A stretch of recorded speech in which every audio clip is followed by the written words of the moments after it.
자, 시작해 보도록 할게요. 제가 이제 유튜브에도 링크를 올릴 건데 새로운 드라이버 링크를 만들었습니다. 너무 복잡해서요. 윗 이름은 이게 게임 터미널이고 여기 말고 객체 제약 문법 이렇게 만들었고요.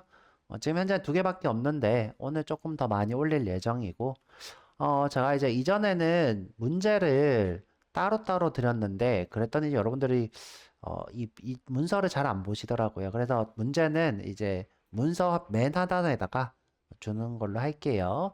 근데 매번 문제가 있을 수도 있는 건 아니고 이제 그 안에 이제 문제가 있는 건데 뭐 정답이랑 해설도 드릴게요. 자, 그래서 이제 요 객체지향 문법에 대해서 배워볼 거고요. 자, 이미 우리가 배웠던 내용들 두 개인데요. 조금 더 깊이 있게 배울 예정이에요. 이전에는 그냥 사용법만 배웠다면 사용법. 근데 이제 이번에는 객체지향 문법에 대한 조금 더 이론적인 부분에 대해 배워볼 예정이고요. 이론이다 보니까 조금 지루할 수도 있어요. 지루할 수도 있고, 이게 전부 다 약속이에요, 여러분들. 자, 지금부터 배우는 것들은 약속이니까 여러분들이 이제 좀 암기가 있어요. 암기. 그래서 지루할 수 있다라는 것 좀 이해하시고요. 암기 부분이 여러분들 좀 힘들게 할 수 있죠.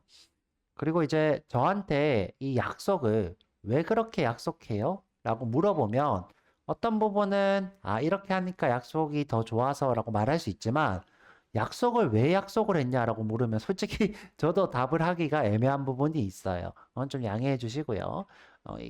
그리고 이제 이제 우리가 이제 자바를 배우는 이유가 이 객체지향 문법을 최초로 만든 언어이기 때문에 그래서 우리가 자바를 배운다 이런 얘기를 했었는데 우리가 이제 제대로 된 객체지향 문법을 배워보도록 할게요. 일단 처음에 객체지향 문법 들어가 볼 건데 자 이렇게 들어가 볼게요.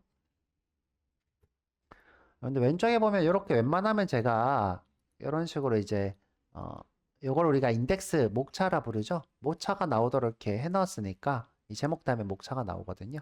이거 보면서 따라가시면 되고요. 자, 한번 보도록 할게요.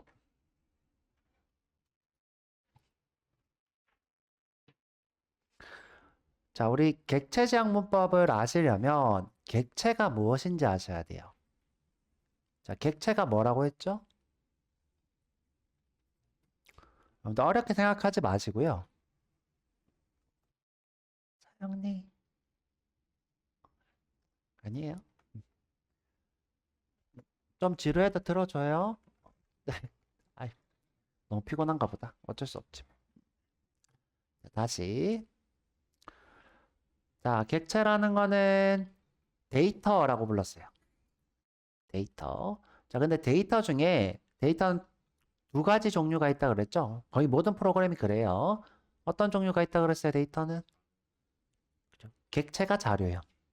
객체 자료요. 또 객체가 아닌 데이터가 하나 더 있다 그랬어요. 뭐가 있다 그랬죠? 기본형. 그죠? 기본형. 기본형은 뭘로 된 거라 그랬죠?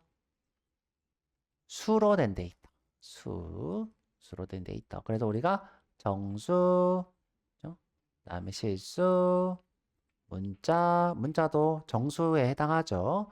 그다음에 논리형 이렇게 배웠죠. 총 여기에 8개가 들어간다고 했어요. 바이트, 인트, 쇼트, 롱, 플로트, 더블, 캐릭터, 불 이렇게. 그 다음에 이제 요 객체. 그러면 이제 객체 지향 문법은 이 자료형인 데이터를 다루는 거죠. 데이터. 그러면 이것을 다루는 문법이라는 뜻이겠죠?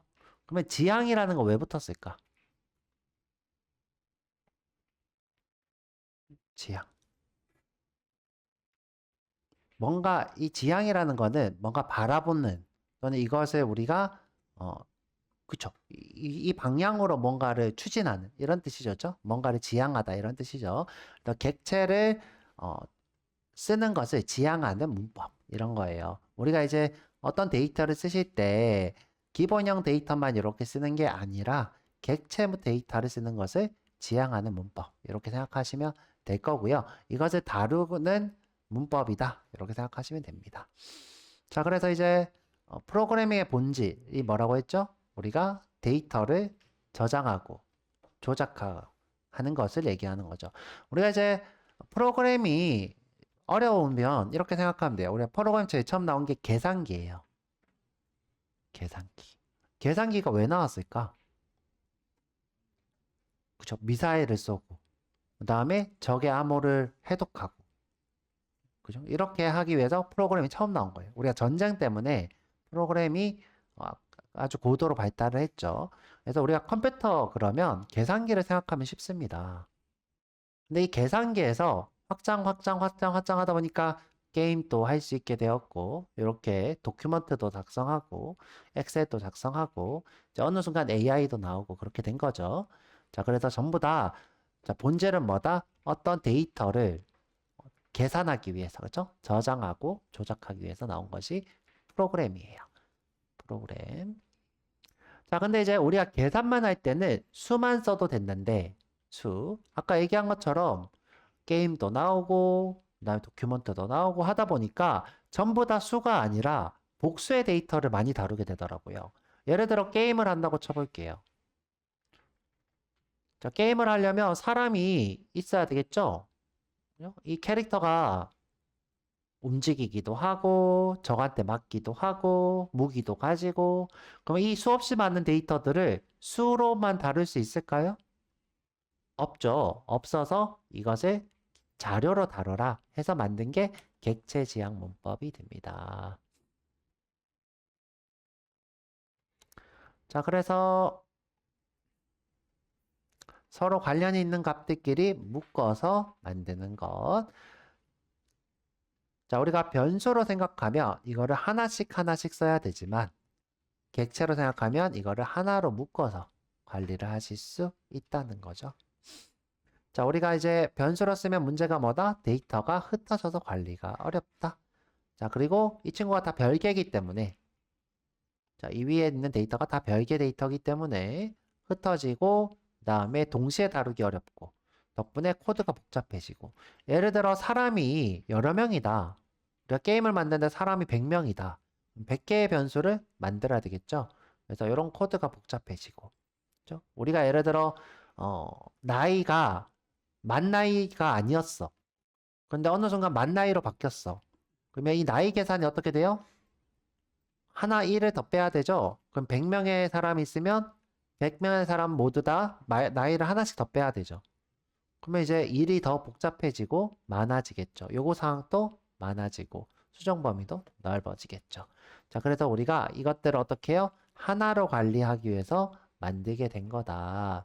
그렇게 해서 나오게 된 게 객체 클래스 인스턴스다.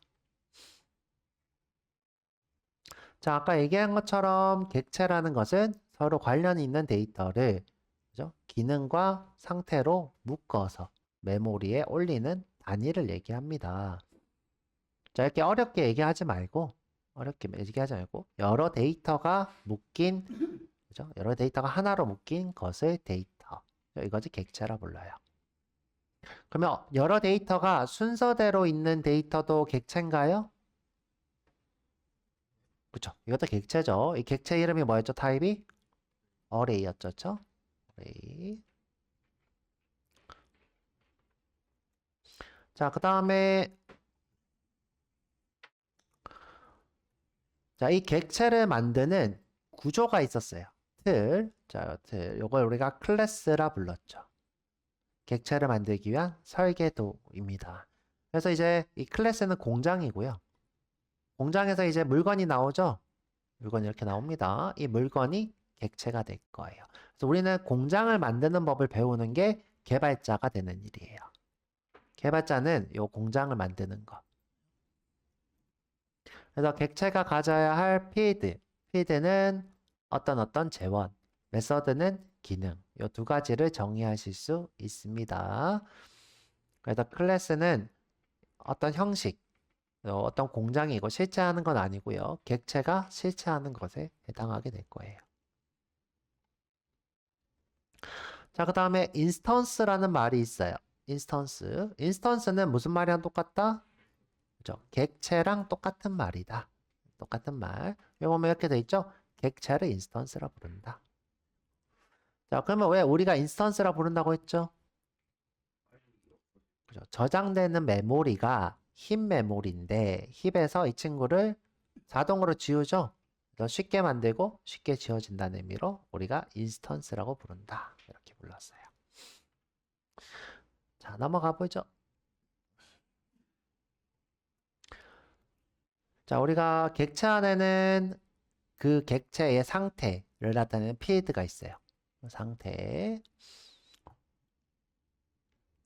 자, 예를 들면 사람이라는 객체가 있으면 이름, 나이, 그다음 뭐 이건 계산하는 거네요. 그죠? 잔액, 점수 이런 게 있고요.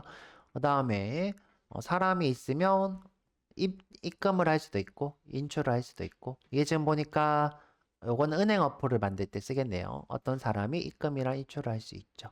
나이도 증가하고 점수도 계산하고 이런 건 이제 뭐 학교 어플이 되겠네요. 그죠?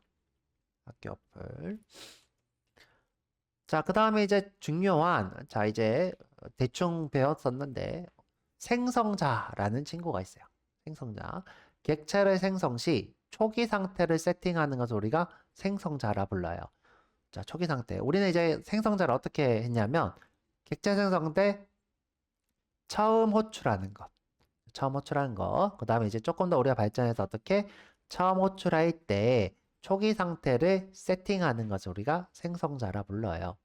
자, 이때 상태는 누구일까요? 먼저 상태. 자, 상태는 필드일까요? 메서드일까요?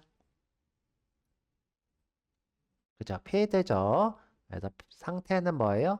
필드죠. 그죠? 이렇게 써놓을게요.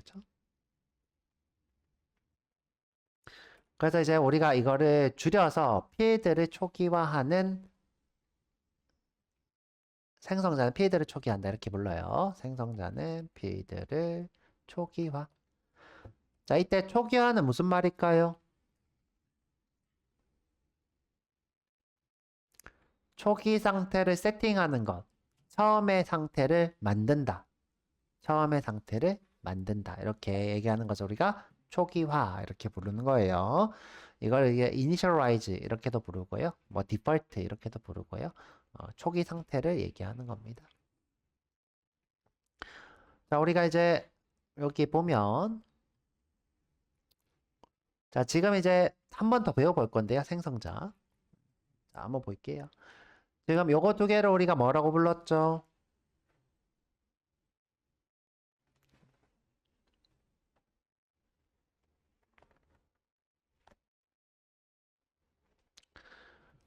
자, 이게 클래스고 요거 두 개는 뭐다? 저 필드. 필드는 어떻게 구분한다? 여기 전역. 예, 전체 영역 루트라고 불렀어요. 네모로 따지면 제일 바깥쪽 네모죠. 여기에 선언되어 있는 변수는 전역 변수 또는 필드라 불러요. 필드. 자, 이 필드. 그러면 이제 내가 예를 들어 여기다가 경민, 여기다가 40 이렇게 하고 내가 new person 이렇게 했어요. 그러면 이 안에 있는 네임은 뭐예요? 경민이 되는 거죠. 이 안에 있는 age는 뭐가 돼요? 40이 되는 거죠. 그러면 이 두 개는 이 person의 상태라고 볼 수 있나요? 그죠? 상태라 볼 수 있죠, 그죠? 상태. 자, 그래서 상태라고도 볼 수 있다. 그래서 요거 두 개는 필드. 필드.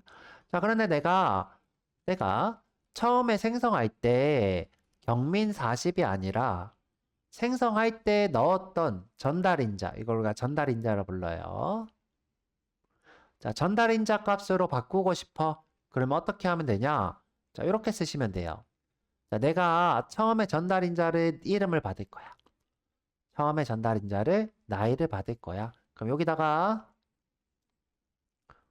자, 내가 여기다 서영 여기다가 20살 이렇게 하면 전달인자를 이렇게 받아서 자, 전달인자를 이렇게 받아서 볼게요. 중요해요. 받아서 자, 이 친구를 누구한테 자, 이때 this는 누구를 얘기하느냐? 이 친구를 얘기해요. 이 친구를 객체죠? 객체를 얘기합니다. 자, 객체인 나한테 주겠다. 객체인 나한테 주겠다. 그러면 여기에 이렇게 들어오는 거예요. 그러면 서영이 돼요. 자, 그럼 이 친구는 어디로 가요? 이렇게 나이한테 오겠죠? 나이한테 이렇게 가요. 나이는 또 누구한테 가요? 디스한테 가죠? 그러면 이렇게 와요. 그러면 여기 뭐가 돼요? 20살. 그러면 이때 이 친구는 서영, 이 친구는 20 이렇게 됩니다. 그러면 지금 현재 이 두 개로 이렇게 작성하면 상태를 변경했나요? 변경했죠, 그렇죠? 근데 객체가 만들어질 때 변경했나요? 그렇죠. 그래서 우리가 이 생성자를 초기 상태를 바꾼다. 초기화한다. 이렇게 불러야죠. 상태를 초기화한다. 피드를 초기화한다. 이렇게 부릅니다. 자, 그래서 이렇게 피드 초기화하는 코드고요. 이거는 약속입니다. 이렇게 쓰는 거는 약속인데 쓰다 보면 익숙해질 거예요. 자, 넘어가 볼게요. 자, this라는 것은 나 자신을 얘기하고요. 나 자신. 그래서 이제 필드를 얘기한다. 이렇게 생각해도 되었죠? 누구? 요 필드들. 요 this는 뭐다? 나 자신을 얘기하는 거예요. 나 자신. 자, 나 자신을 가리키는 참조다.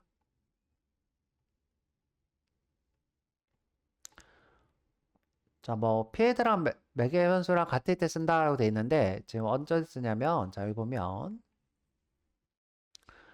자, 지금 변수도 네임이고 필드도 네임이죠. 그럼 내가 여기서 this를 이렇게 지우고 name은 name이다 그러면 name은 name이다 이 뜻이죠. 근데 내가 하고 싶은 건 뭐예요? name은 name이다 이렇게 하고 싶은 거예요. 서영이 오면 여기다가 서영을 이렇게 쏙 집어넣고 싶은 거죠. 그래서 이 친구를 참조할 때 this 이렇게 쓰시면 되는 거예요. this. 자, 그래서 이 친구는 위에 거, 이 친구는 여기 거.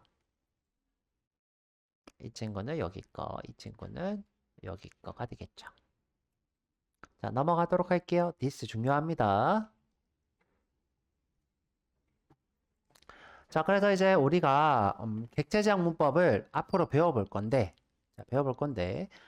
지금 방금 본 이 클래스로 어떤 걸 할 수 있냐? 캡슐화라는 걸 할 수 있어요. 캡슐화.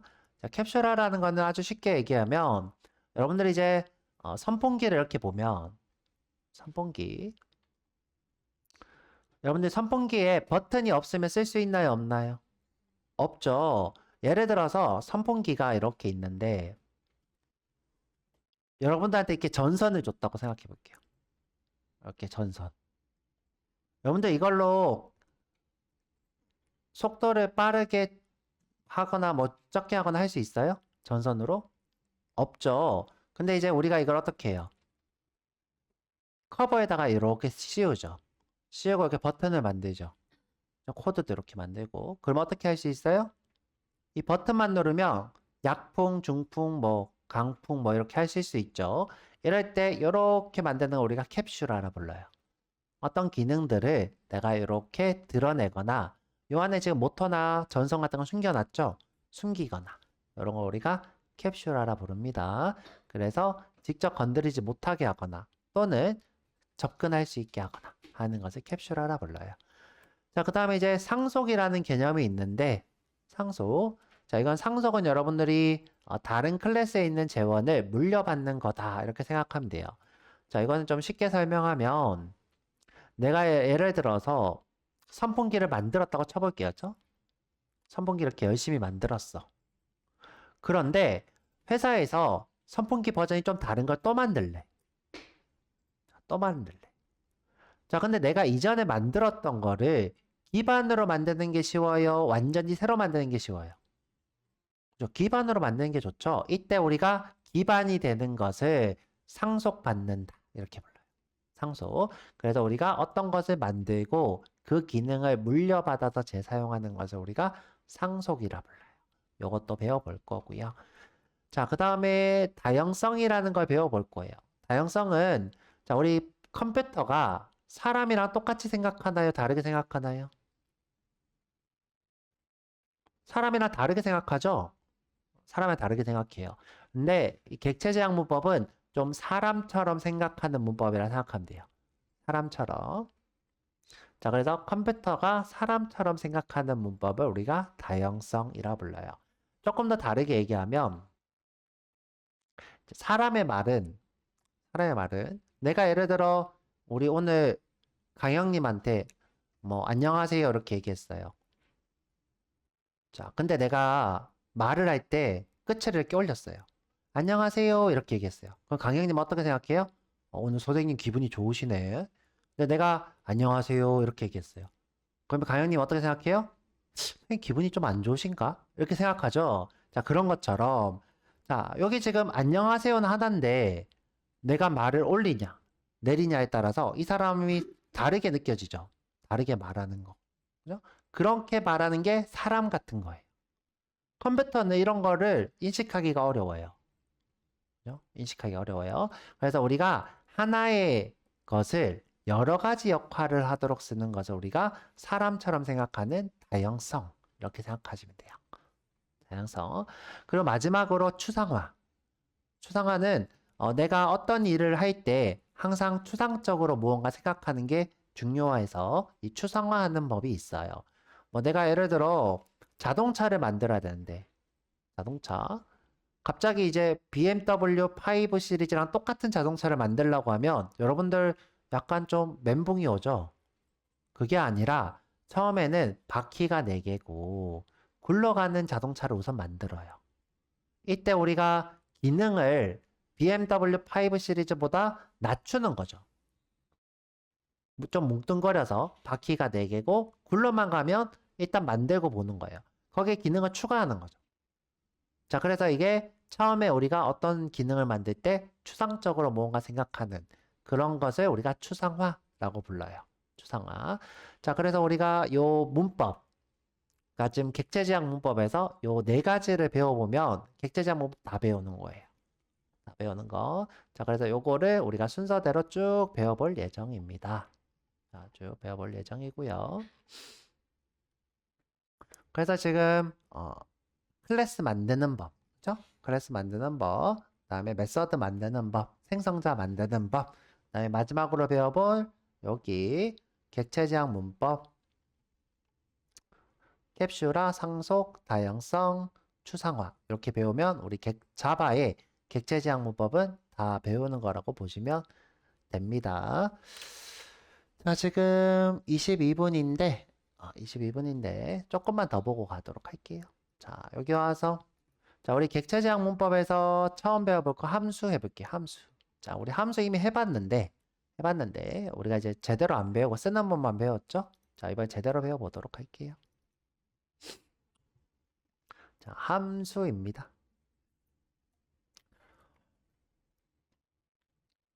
자, 클래스 안에는 자, 3가지 요소가 있어요. 필드, 또 뭐? 그죠? 함수, 이걸 멘서드라 부르죠. 마지막으로 그죠? 생성자 이렇게 있는데 자, 이 중에서 자, 요거 2개는 같이 가는 거니까 배워볼 거 같이 요 함수 먼저 배워보도록 할게요. 함수는 이제 펑션, 기능의 뜻인 펑션일 수도 있고요. 펑션이 뭐다? 기능. 그다음에 메소드, 이것도 기능. 이렇게 해서 같은 말입니다. 같은 말. 자, 우리가 함수는 메서드라 부르는 것이고요. 자, 어떤 작업들을 하나로 묶어서 쓰는 걸 얘기해요. 하나로 묶어서. 자, 우리가 이 함수를 쓰는 거는 재사용이랑 아주 가까워요. 재사용. 자, 어떤 기능들을 재사용하기 위해서 묶어 놓는 거예요. 묶어 놓는 거. 자, 넘어가 볼게요. 자, 함수를 사용하는 이유, 아까 얘기한 것처럼 중복을 제거해서 계속 재사용하는 거죠. 재사용. 자, 근데 우리가 이렇게 재사용하면서 얻는 이득이 있는데 우선은 가독성이 늘어나고요. 그 다음에 유지보수가 용이해요. 이게 무슨 말이냐? 자, 내가 예를 들어서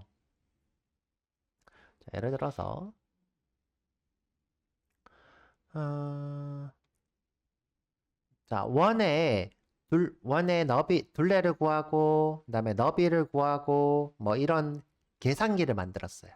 뭐 원의 각도의 너비를 구하고 너의 각도의 뭐 둘레를 구하고 자, 이런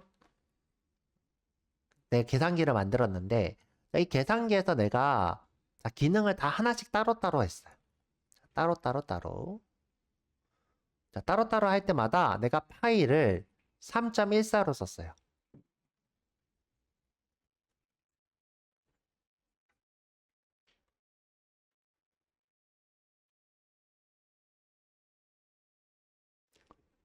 자, 각자 따로따로.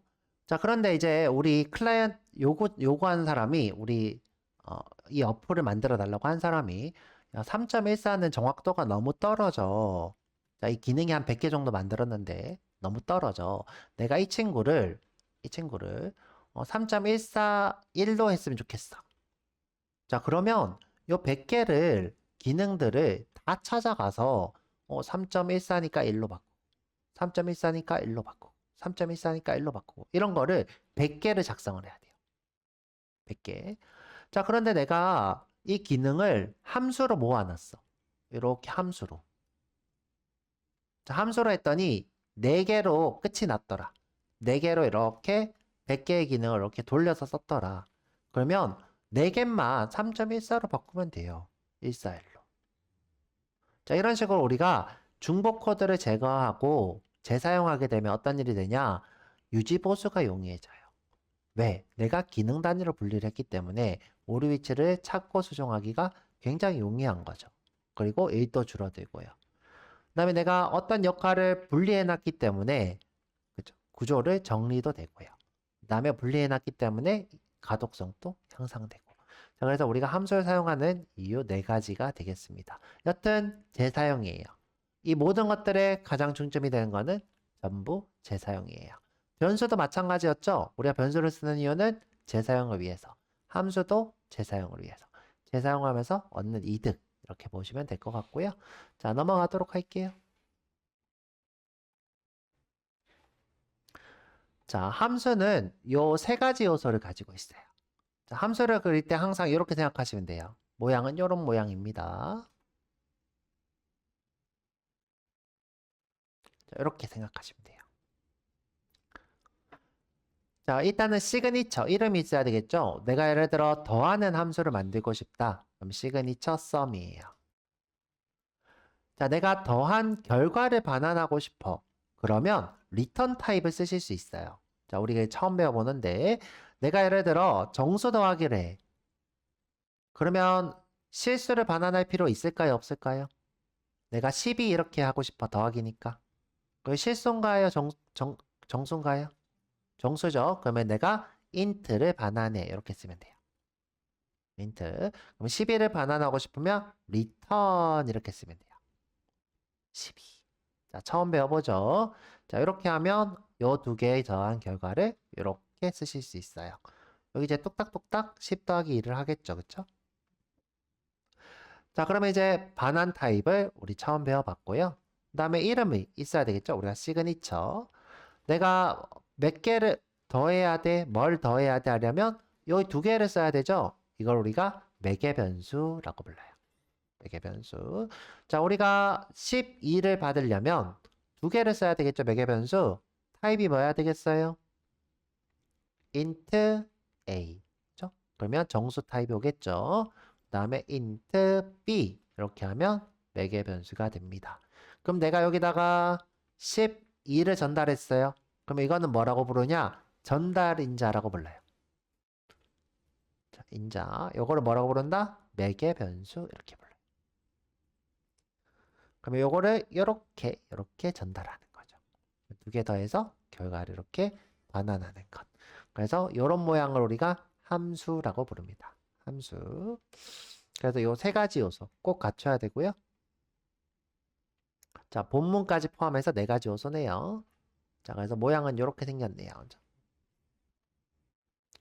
자, 반환 타입, 이름, 그 다음에 매개 변수, 실행 코드, return 이렇게 4가지 요소를 가지고 있고요. 내가 예를 들어 반환하는 게 없다. 그러면 우리가 자주 쓰는 void 이렇게 하면 되고요. void, 반환하는 것이 없다. 내가 예를 들어 반환하는 것이 있다. 내가 더한 결과를 보내고 싶어. 그러면 return 하고 int 이렇게 하시면 반환하는 게 생겨요.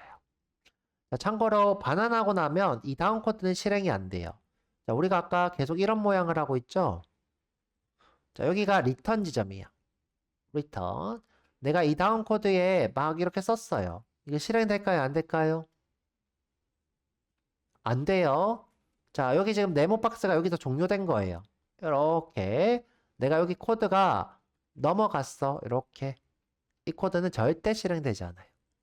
절대 실행되지 않아요. 자, 그 다음에 매개 변수와 전달인자. 요 우리 배워봤죠? 자, 그래서 여기에 매개 변수를 이렇게 보내고. 그죠? 여기 이제 매개 변 우리가 실행할 때 이렇게 실행하죠? add 20, 15. 그러면 요게 뭐예요? 전달인자. 요게 전달인자. 요게 매개 변수. 그러면 여기에 전달인자 20이 이렇게 오고 전달인자 15가 이렇게 와서 여기에 20, 15. 그래서 여기에 20, 15니까 35가 반환 되겠네요. 이걸 우리가 반환한다. 반환값 이렇게 부릅니다. 자, 보시면 이런 식으로 우리가 전달인자를 하면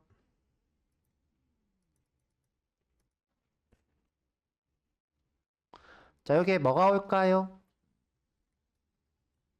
자, 이렇게 코드 볼게요. 자, 여기 3이 왔고 여기 5가 오고 3 더하기 8, 5는 뭐예요? 8, 8을 리턴했어요. 8은 어디 와요? 여기에 뚝 떨어져요. 여기 뚝 떨어져요. 여기 8이 툭 하고 떨어져요. 그러면 리절트는 뭐예요? 이렇게 되는 거예요. 8. 지금 현재 요 리턴이 어디 오는 거예요? 여기 리절트로 오는 거죠. 리절트로. 자, 이런 식으로 우리가 쓸 수 있습니다. 자, 그러면 이제 우리 아까 봤던 거 생각해 볼게요. 아까 int num은 스캐너 점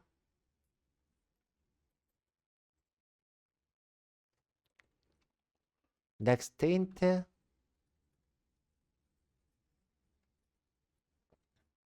그러면 지금 현재 next int의 return은 뭘까요?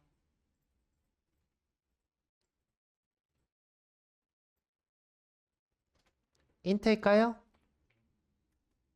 좀 int죠, 그쵸? int.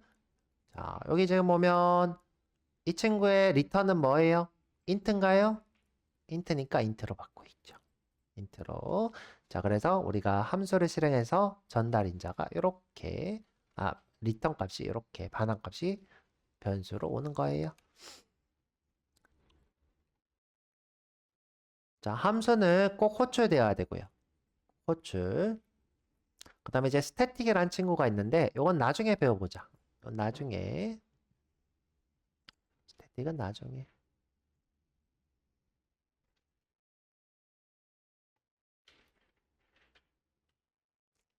스태틱은 나중에 배울게요. 지운다는 걸 깜빡했다. 자, 방금 얘기했던 것처럼 리턴은 반환값인데 자, 하나 더 효과가 있어요. 함수를 종료하는 효과가 있더라. 종료. 그래서 내가 함수를 종료하고 싶을 때 return으로 종료할 수 있어요. 반복문의 브레이크랑 똑같은 역할이 되겠죠. 다음에 우리가 함수 안에 쓰는 거는 지역 변수가 돼서 외부에서 쓰실 수 없어요. 자, 이것도 한번 보도록 할 거고요.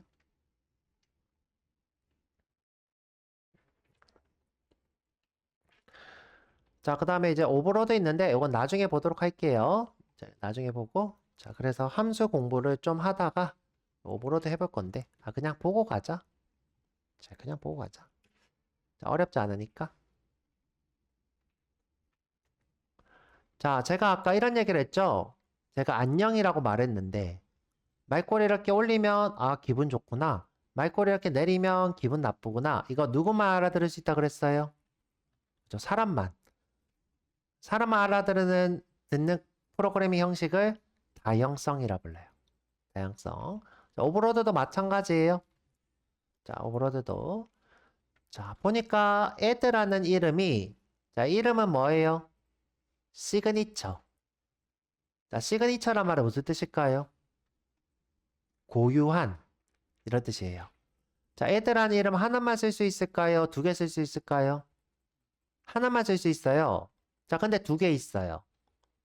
두 개. 이거 사람 같아요? 컴퓨터 같아요? 사람 같아요. 저? 두 개 있어요. 자, 두 개 있는데 조건이 있어. 자, 어떤 조건이 있냐? 여기는 매개 변수가 뭐예요? 타입이 int. 여기는 매개 변수 타입이 뭐예요? 더블. 그죠? 이렇게 타입이 다르면 돼요. 타입이 다르면 됩니다.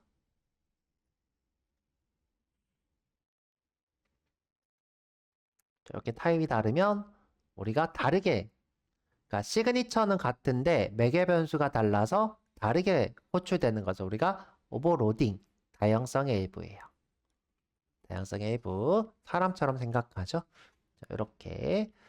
자, 그래서 여기까지 한번 쭉 보도록 할 거예요. 이거 이제 함수 설계 원칙인데 이건 조금 어려운 내용이니까 웬만하면 나중에 좀 보면 좋은데 그냥 이제 너무 많은 기능을 넣지 마라. 그래야 재사용 가능하다. 이런 얘기예요. 그래서 실습 과제도 있고요.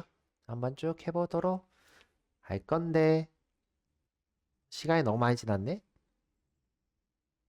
자, 쉬었다가 와서 하자. 쉬었다가. 야, 저도 이제 머리에 산소가 빠져가지고 힘드네요. 1시에 오세요.